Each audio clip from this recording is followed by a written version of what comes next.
Assalamualaikum guys, welcome back. Dari drama kahwin, cerai sampailah membawa kepada isu-isu yang lain. Kalau tanya aku lah kan, kalau kata benda-benda berkait dengan kahwin, cerai ni, kita tak payahlah nak usik ataupun kita nak sibuk pasal hal orang lain.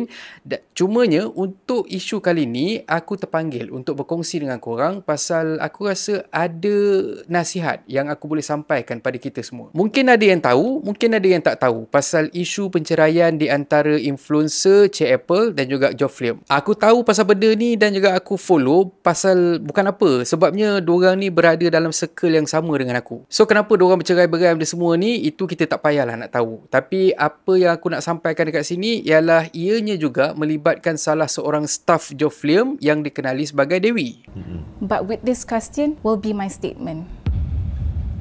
Okay. Secara asasnya Dewi ni sentiasalah kita dapat tengok bersama-sama dengan si suami iaitu Geoff Liam ni. Tak kisahlah dekat waktu kerja ke ataupun trip diorang pergi overseas ke. Yang mana aku difahamkan trip-trip yang Dewi join ni ialah trip-trip company. Lepas tu adalah drama-drama yang terjadi sampailah membawa kepada penceraian di antara Geoff Liam dan juga Cik Apple. Lepas tu bila kata pumpang-pumpang benda semua ni, Astro Gempak pun panggil lah si Dewi ni dekat salah satu podcast dorang. Dan dekat sini timbullah masalah yang kita nak bincang, kita nak sembang untuk hari ni. Dekat dalam podcast ni, Dewi ni adalah berkongsi situasi apa yang berlaku dan ada at one point, Cik Apple ada jumpa si Dewi ni dan minta Dewi ni untuk jadi isteri kedua kepada Geoff Liam.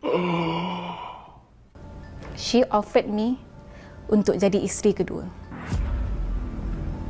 Hush, bukan main-main permintaan Cik Apple ni. Memang tapi betul ataupun tak, wallahualam lah, sebabnya yang paling baru Cik Apple ada update media sosial milik dia yang mana dekat situ dia maklumkan yang dia dah pun hantar surat tuntutan terhadap Dewi, dan dekat surat tuntutan tu dia minta lah si Dewi ni untuk buat permohonan maaf secara terbuka, dan kalau kata Dewi gagal untuk berbuat demikian, makanya Cik Apple akan saman Dewi sebanyak RM1 juta.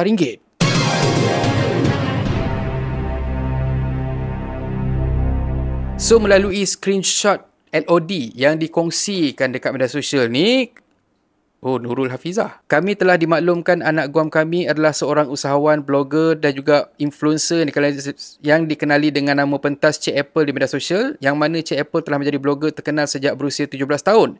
Telah mula menjadi usahawan sejak 2018 dan merupakan pepengaruh yang terkenal dan mempunyai bla bla bla bla bla, bahawa pada sekitar 21 bulan 10 2024, Puan telah menghadirkan diri dalam satu siaran podcast yang dianjurkan oleh Astro Gempak, yang mana kenyataan-kenyataan Puan dalam podcast tersebut disiarkan dan atau dipromosikan melalui pelbagai medium aplikasi Astro Gempak di pautan-pautan seperti berikut. So, tambah portal media, katanya berdasarkan tuntutan yang dikongsikan Cik Apple, Dewi didakwa mengeluarkan kenyataan berunsur fitnah dalam satu siaran podcast.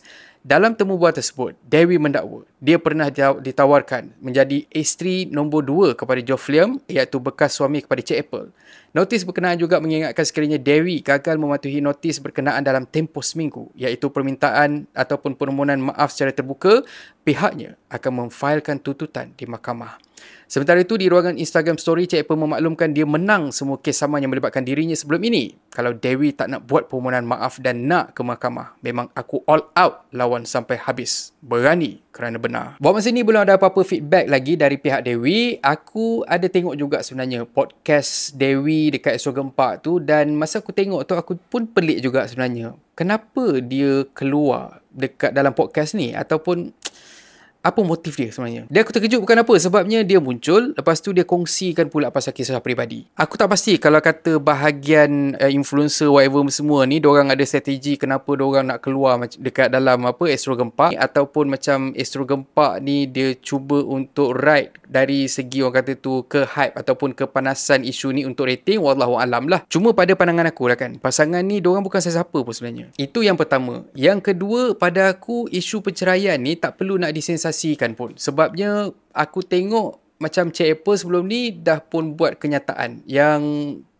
dia bercerai bukan disebabkan oleh orang ketiga benda semua ke, wallahualam lah. Kalau kata silap statement tu, aku mohon maaf dululah. Cuma satu benda yang pasti, apa yang aku nampak, apa yang aku fikir, pada pandangan aku, orang yang dijemput tu bukanlah orang yang sesuai untuk menceritakan pasal situasi ataupun keadaan yang berlaku di antara Joe Fliam dan juga Cik Apple. Sebabnya dia orang luar. Paling kurang pun kalau kata Astro nak panggil, apa salahnya kalau kata panggil si Joe tu ataupun panggil lah Cik Apple. So apa yang aku boleh kata, nasihat aku untuk Dewi, pergilah jumpa Cik Apple tu, pergilah settle tepi. Memang dari awal pun tak sepatutnya awak muncul untuk bercerita ataupun berkongsi pasal benda ni. Hal pasal rumah tangga diorang tu biarlah diorang yang settlekan, dan awak rasanya macam tak perlulah nak menambahkan bara dekat api yang tengah marak ni. Mungkin kadang-kadang kita sendiri pun tak perasan pasal benda ni semua, tapi tindakan dari Cik Apple yang terbaru ni, kita fikir balik, kita sendiri boleh faham lah. Kena saman macam ni bukan satu benda yang seronok sebenarnya. Tuhan je lah yang tahu perasaan kita ni macam mana. Tak kisahlah sama ada kita berada di pihak yang betul atau pihak yang salah. Pergi balik, tunggang terbalik macam mana pun, kita tetap juga kena keluar duit, dan bukannya sikit. Dan akhir kata pepantun, ayah lari bawa anak, ibu sendiri makan hati. Rumah orang kau kapak, rumah sendiri kau gaji. Dan kalau kau suka konten ada dalam channel ni, please consider to subscribe. So thank you very much for watching and have a nice day. Assalamualaikum.